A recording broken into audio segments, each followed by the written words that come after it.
Well, that was a lot harder work than I expected.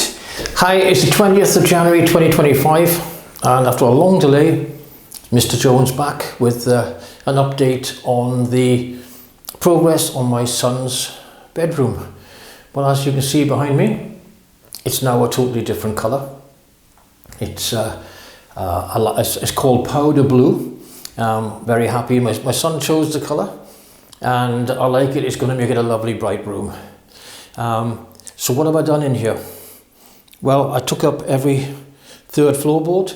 I insulated underneath, right down to the ceiling below. Cut off all the drafts.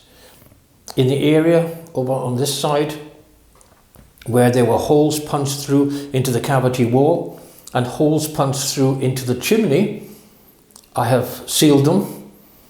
I've insulated up the chimney, because that was also open and had dead birds in it, which was a bit shocking when I took the wooden panel off, and there were these skeletons of birds. Anyway, that's all done. Floorboards are back down, screwed on tight so there's no squeaking.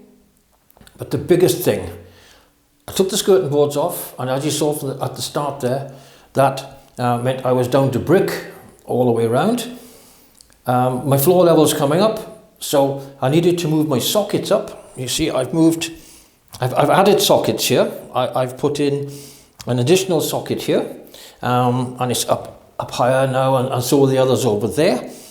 I put in underfloor central heating. But the most important thing for me, the thing I am happiest about, despite making some incredible mistakes, I used sand and cement mix to fill in and cover the brickwork all along where I took the skirting board off, because it was just bare bricks. So I did that. I should have built the level up higher. I didn't. That's a mistake. Then my next mistake, instead of using gypsum, standard plaster, I decided it would be easier to use Knauf Pro Roll Max, and also the surface, the stuff meant for doing the surface, which is Pro Roll Light. Now, the instructions are very clear about how to apply this and the right circumstances. I'm going to produce a separate video, but I used them incorrectly, and it's caused me massive problems. However, the result I've got at the end is the transition between new plaster on the bottom and old. It is perfect. I cannot see it. Here, when I had to dig out the plaster deep, I actually had to dig out some of the stonework to get the cables in. There's not a mark. All my life, I've used paintbrushes for painting walls, but on this occasion, I decided to use a roller. And I bought a very nice sponge type roller for very fine walls, for very even walls. I also always use Faro and ball paint. Maybe it's snobbishness. I thought it was a huge amount better, but I could not find a colour that my son liked. So this is actually Crown Matte. And to be honest, it went on really well. And using the roller, oh my goodness, I am so happy with the finish. It really is good. I thought going around all the edges with a paintbrush would be a bit of a pain. And you can see I haven't gone to too much trouble, because I'm going to be putting white gloss, or probably gloss, maybe satin, onto the picture rail here. But the crown paint went on beautifully. 2 coats covered the green that existed before. So now I'll just have a little scan around the room so you can see what I've done and what I'm doing. Okay, as you can see, I've taken off the radiator, nice cast iron radiator. I brought the pipes up through and I've capped them. And you can see where the skirting board has been removed, and I've now got a nice plaster finish.